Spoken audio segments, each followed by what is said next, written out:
अच्छा जी, discrete random variable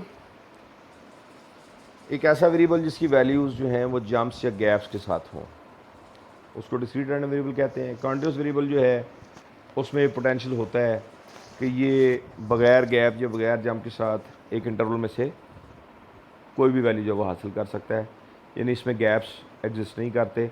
ये अलग बात है कि हम जो वैल्यू ऑब्जर्व करते हैं वो कौन सी है। Any value with in interval इसकी पॉसिबल होती है। अब इसमें डिस्क्रीट रैंडम वेरिएबल के और कंटिन्यूस वेरिएबल का कंट्रास्ट किया गया है कि डिस्क्रीट रैंडम वेरिएबल या डिस्क्रीट डाटा का यूनिट जो है इसका कोई मीनिंग नहीं होता। कंटिन्यूस वेरिएबल का जो डाटा है उसका मीनिंग नंबर से हट के भी जो होता है। डिस्क्रीट वेरिएबल जो है ये काउंटेबल क्वांटिटीज़ आमतौर पे होती हैं, कंटिन्यूस वेरिएबल जो अमूमन की मेजरमेंट होती है। और डिस्क्रीट वेरिएबल जो है ये फाइनाइट या काउंटेबल इन्फिनिट वैल्यूज़ होती हैं और कंटिन्यूस वेरिएबल में हमेशा इन्फिनिट नंबर ऑफ़ वैल्यूज़ होती हैं। डिस्क्रीट वेरिएबल जो है ये अपनी दो कंसेक्टिव पॉसिबल वैल्यूज़ के दरमियान कोई वैल्यू हासिल नहीं कर सकता क्योंकि वो दरमियान में फिर गैप रहता है। कंटिन्यूस वेरिएबल जो है उसमें हर दो वैल्यूज़ के दरमियान कोई और वैल्यू डिफाइन करना पॉसिबल है। और इसकी फिर एग्जांपल्स जी वही एग्जांपल जो हम पहले शुरू वाले चैप्टर्स में पढ़ के आए हैं। नंबर ऑफ़ एक्सीडेंट्स है, फैमिली साइज़ है, रोल नंबर है, नंबर ऑफ़ एब्सेंटीज़ हैं, नंबर ऑफ़ डिफेक्टिव आइटम्स हैं, number of flowers on A plant है। ये सारे सारे डिस्क्रीट वेरिएबल हैं। और अगर आप कंटिन्यूस वेरिएबल की एग्जांपल्स लें तो उसमें weight, height, age, sales, speed, CGPA, ये सारी चीज़ें आ जाती हैं। अच्छा, अब आ जाता है प्रोबेबिलिटी डिस्ट्रीब्यूशन का कॉन्सेप्ट। ये मैं इसको इसलिए पहले टॉपिक को क्विकली कर दिया है कि ये हमने ऑलरेडी डिटेल में पढ़ा हुआ है। सिर्फ एक नई चीज़ जो इसमें कॉन्सेप्ट इन्वॉल्व हुआ है वो टर्म रैंडम इसके अंदर इनकॉर्पोरेट हुई है, तो वो मैंने डिटेल में आपको समझा दी है। प्रोबेबिलिटी डिस्ट्रीब्यूशन क्या है? किसी रैंडम वेरिएबल का एक ऐसा टेबल या कोई फार्मूला जो उस रैंडम वेरिएबल की बुनियाद पर डिफाइन किया गया हो, जो रैंडम वेरिएबल की डिफरेंट वैल्यूज़ की प्रोबेबिलिटीज़ को कैलकुलेट करवा सके या उसको प्रेजेंट करे। यानी टेबल में वो प्रोबेबिलिटीज़ लिखी हुई होंगी, फार्मूला की मदद से आप उन प्रोबेबिलिटीज़ को कैलकुलेट कर सकेंगे। फार्मूला अप्लाई करेंगे तो प्रोबेबिलिटी कैलकुलेट हो जाएगी। अगर टेबल है तो उसके अंदर वो ऑलरेडी कैलकुलेटेड प्रोबेबिलिटी जो वो दी गई होगी। ऐसा कोई भी टेबल जो रैंडम वेरिएबल की वैल्यूज़ को यूज़ करते हुए उनकी प्रोबेबिलिटीज़ को प्रेजेंट करे, या ऐसा कोई भी फार्मूला जो किसी रैंडम वेरिएबल की वैल्यूज़ को यूज़ करते हुए उसकी प्रोबेबिलिटीज़ जनरेट कर सके, ये प्रोबेबिलिटी डिस्ट्रीब्यूशन कहलाता है। इसमें हर प्रोबेबिलिटी लाजमन 0 से 1 के दरमियान होगी। प्रोबेबिलिटी डिस्ट्रीब्यूशन की जो फीचर है कि उसमें जितनी भी प्रोबेबिलिटीज़ टेबल शक्ल में लिखी गई हो या आप फार्मूला की मदद से कैलकुलेट करें, वो 0 से 1 के दरमियान आएंगी। ये इसलिए है कि प्रोबेबिलिटी की नेचर ये है कि ये 0 से कम नहीं होती, 1 से ज़्यादा नहीं होती, यानी नेगेटिव नहीं होती, और ये 1 से अबव नहीं जाती। और कॉमन सेंस इसकी क्या है कि चांसेस मिनिमम 0% होते हैं, मैक्सिमम 100% होते हैं। यानी या तो वो चीज़ इम्पॉसिबल है 0, या वो श्योर है 100%। और जो भी प्रोबेबिलिटीज़ होंगी एक प्रोबेबिलिटी डिस्ट्रीब्यूशन की, उनका टोटल लाजमन 1 बनेगा। अगर आपके पास एक ऐसा टेबल है जिसके अंदर प्रोबेबिलिटीज़ भी दी हुई हैं, रैंडम वेरिएबल की वैल्यूज़ भी दी हुई हैं, लेकिन उनकी प्रोबेबिलिटीज़ का टोटल लेस देन 1 है, तो वो डिस्ट्रीब्यूशन इनकम्प्लीट है। यानी उसके अंदर कोई वैल्यू आपने शामिल नहीं की, उसकी प्रोबेबिलिटी शामिल नहीं हुई। अगर उसका टोटल 1 से बढ़ जाता है तो फिर वैसे ही गलत है, वो प्रोबेबिलिटी डिस्ट्रीब्यूशन हो नहीं सकती कि टोटल प्रोबेबिलिटी जब वो 1 होती है। तो ये इसके अंदर जो है इसका, और या अगर फार्मूला है तो फार्मूला की मदद से अगर आप ऑल पॉसिबल प्रोबेबिलिटीज़ निकाल लेते हैं वैल्यूज़ की, तो उनका टोटल लाजमी 1 बनेगा, ना 1 से लेस होगा ना 1 से ग्रेटर होगा।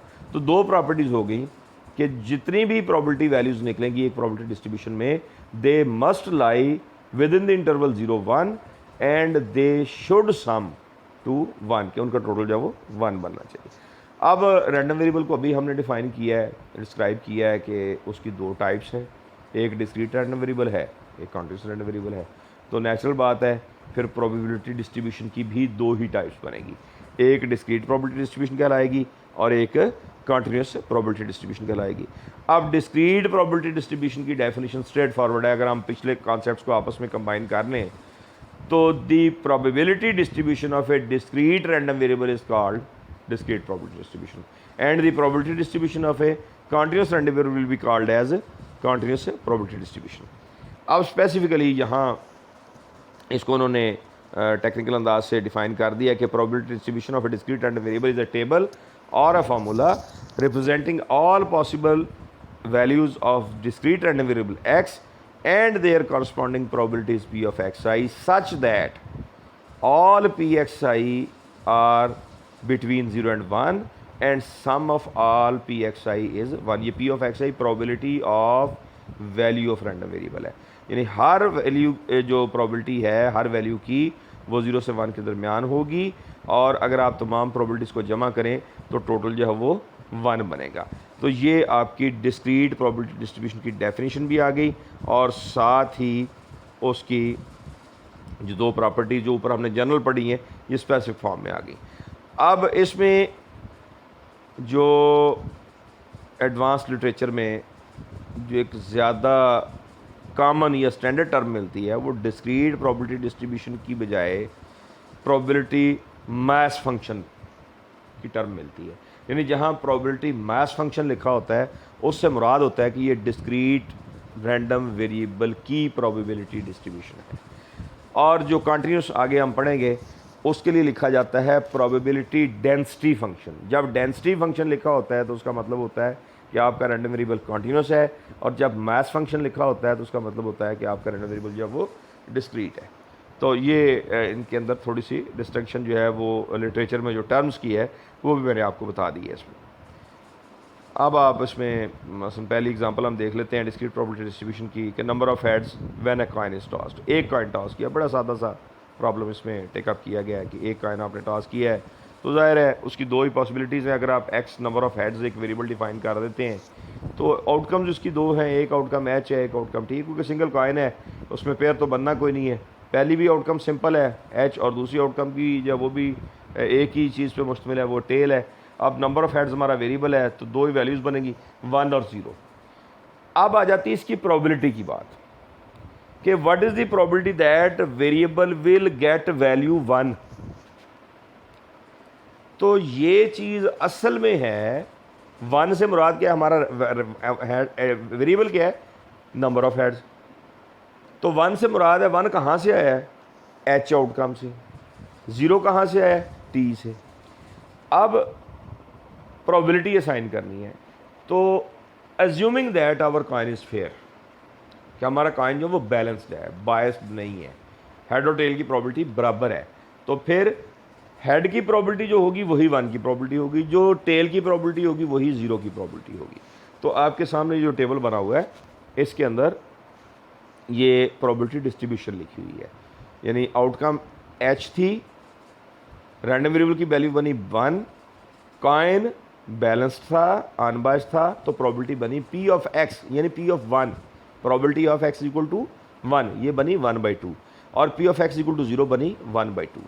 इसको ये जो टेबल की फॉर्म में लिखा है ये भी प्रोबेबिलिटी डिस्ट्रीब्यूशन है, या आप इसका फॉर्मूला भी बना सकते हैं। नीचे इन्होंने लिखा हुआ है P of X equal to 1 combination X multiplied by 1/2 power X into 1 minus 1/2 power 1 minus X, where X can have values 0 and 1। आप इसमें एक दफ़ा x की वैल्यू 0 पुट करें, एक दफ़ा 1 पुट करें, आपको वही टेबल मिलेगा। 1 पुट करेंगे तब भी जवाब 1/2 मिलेगा, और 0 पुट करेंगे तब भी आपको जवाब जो है वो 1/2 ही मिलेगा। तो ये आपके पास एक बड़ी सादा सी एग्जांपल है डिस्क्रीट प्रोबेबिलिटी डिस्ट्रीब्यूशन की। और अगर आप पी ऑफ एक्स वाले कॉलम को देखें तो दोनों वैल्यू 0 से 1 के दरमियान है। अगर आप पी ऑफ एक्स कॉलम का टोटल करें तो टोटल भी 1 बन जाता है। एक और एग्जांपल है कि इन्होंने एक डिस्ट्रीब्यूशन दी है, कहते हैं जी कोई वेरिएबल है एक्स, रैंडम वेरिएबल है, उसकी वैल्यूज़ बनती हैं -2, -1, 0, 1, 2, 3। -2 की प्रोबेबिलिटी 0.1 है, -1 की प्रोबेबिलिटी k है, नंबर अननोन है, वो चेक करना है कि क्या बनता है। 0 जो है ये पॉइंट, अगर x 0 हो तो उसकी प्रोबेबिलिटी 0.2, और x की वैल्यू 1 की प्रोबेबिलिटी 2k है, ये भी अननोन है क्योंकि k नोन नहीं है इसलिए 2k भी अननोन है। इस तरह फिर 2 की प्रोबेबिलिटी 0.3 और 3 की प्रोबेबिलिटी 3k। तो हम इसको, उसने पूछा है इसमें से what is the probability of x less than 2। तो पहला सवाल ये है कि इसके अंदर k क्या है। अगर हम सम ऑफ px कैलकुलेट करें तो ये बन जाता है 6k प्लस 0.6, 6k प्लस 0.6। हमें पता है कि टोटल प्रोबेबिलिटी 1 होती है, यानी sum of px must be equal to 1। तो ये हम कह सकते हैं कि 6k प्लस 0.6 शुड बी 1, तो इसको आप सिंप्लीफाई करें तो 6k जो है वो 1 - 0.6 हो जाएगा और k की वैल्यू आपके पास 4/60 या 1/15 आ जाएगी। अब आप इसकी प्रॉबिलिटी सारी की सारी लिख सकते हैं कि -2 की प्रॉबिलिटी 0.1, -1 की प्रॉबिलिटी 1/15, इस तरीके से बाकी भी आप लिख सकते हैं। अब उसने कहा है what is the probability that x is less than 2, x is less than 2। तो लेस दैन 2 में वैल्यूज़ कौन सी आती हैं? 1, 0, -1 और -2। इन चारों प्रॉबिलिटीज़ को आप जमा कर देंगे तो आपको प्रॉबिलिटी x लेस दैन 2 जो है वो हासिल हो जाएगी। तो ये भी एक एग्जांपल है कि इसमें आपको प्रॉबिलिटीज़ में एक अननोन कांस्टेंट मिला है और उस कांस्टेंट को हमने डिटरमिन किया है using the properties of probability distribution. और फिर जब कांस्टेंट मालूम कर लिया तो फिर जो रिक्वायर्ड इवेंट थी दिया गया था उसकी प्रॉबिलिटी हमने कैलकुलेट कर ली। इसी तरह इन्होंने एक और एग्जांपल दी है कि एक रैंडम वेरिएबल x है, उसकी प्रॉबिलिटी डिस्ट्रीब्यूशन उन्होंने ये फार्मूला की शक्ल में दी हुई है। तो इसमें उन्होंने कहा जी कि आप बताएं कि इसकी क्या बनेगी a की वैल्यू, a × 5 कॉम्बिनेशन x, ये प्रॉबिलिटी है। प्रॉबिलिटी का फार्मूला क्या है? a × 5 combination x। हमें ये बताना है कि इसमें a क्या आएगा। तो अब x की वैल्यू इसमें पुट करें, x1 पुट करें तो 5 कॉम्बिनेशन 1 जो है क्या बनता है, फिर a × x की वैल्यू 2 पुट कर दें, सॉरी पहली x की वैल्यू 0 पुट करेंगे तो 5 से 0 1 होता है, क्योंकि 5 कॉम्बिनेशन 0 जो है वो 1 है। तो पहली प्रॉबिलिटी वैल्यू बनेगी a। जब 1 पुट करेंगे तो 5 से 1 5 होता है, तो दूसरी प्रॉबिलिटी वैल्यू बन गई 5a। 5 से 2 10 होता है, तो 2 के लिए प्रॉबिलिटी बन गई 10a। 5 से 3 ये भी 10 होता है, तो 3 की वैल्यू बन गई 10a।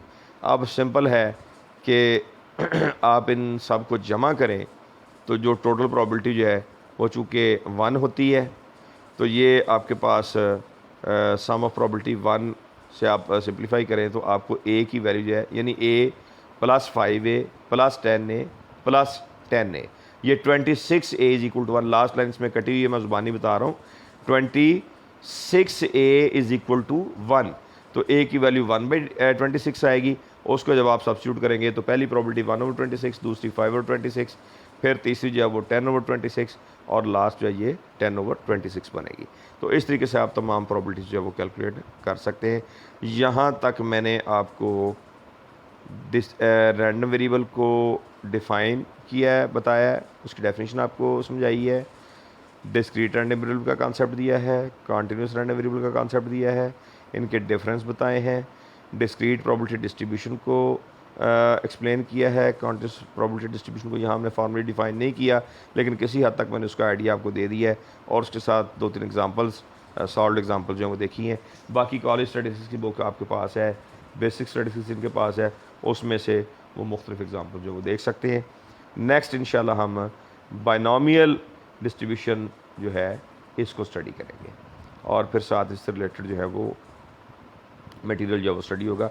अच्छा, इसमें एक बात ये बताता चलूँ कि बाइनोमियल और हाइपरजोमेट्रिक ये तो आपके पास मौजूद होंगी, चाहे आप बेसिक स्टैटिस्टिक्स यूज़ कर रहे हैं बुक या आप कॉलेज स्टैटिस्टिक्स यूज़ कर रहे हैं। लेकिन इसके बाद जो डिस्ट्रीब्यूशन जैसे नेगेटिव बाइनोमियल है, पॉइसन है या एक ज्योमेट्रिक डिस्ट्रीब्यूशन है, उसका मटेरियल मैं आपके साथ शेयर करूँगा, पिक्चर्स लेके कंप्लीट एक PDF आपके साथ शेयर कर दूँगा, उससे आपने उसको पढ़ना है। और इसके बाद जो हमने पोर्शन पढ़ना है इसका नॉर्मल डिस्ट्रीब्यूशन का या सैम्पलिंग का और फिर रिग्रेशन एंड कोरिलेशन का और फिर टेस्टिंग का, उसके लिए आप कॉलेज स्टैटिस्टिक्स और बेसिक स्टैटिस्टिक्स का वॉल्यूम 2 पार्ट 2 ये आप लेंगे, जो सेकेंड ईयर की बुक है, साथ अब आप वो भी ले लेंगे। ये दो मेरा ख्याल है 1-2 लेक्चर्स में मैंने इसको वाइंड अप कर देना है। और उसके बाद जो नई डिस्ट्रीब्यूशन हैं दरमियान में ज्योमेट्रिक, पॉइसन और जो नेगेटिव बाइनोमियल है उसका तो मैं आपको वैसे BSc किताब से वो शेयर कर दूंगा पेजेस। अलबत्ता बाकी जो मटेरियल पढ़ना है वो काफ़ी सारे चैप्टर्स में से हमने पढ़ना है, तो इसलिए वो आप कॉलेज स्टैटिस्टिक्स या बेसिक स्टैटिस्टिक्स इनमें से किसी एक किताब का सेकंड वॉल्यूम ले लें। मैं साथ साथ ज़रूरी पार्ट जो है दोनों को शेयर करते हुए आपको उन टॉपिक्स को कवर करवा दूँगा। तो आज के लिए इतना काफ़ी है, इंशाल्लाह कल हम बाइनोमियल डिस्ट्रीब्यूशन को डिस्कस करेंगे।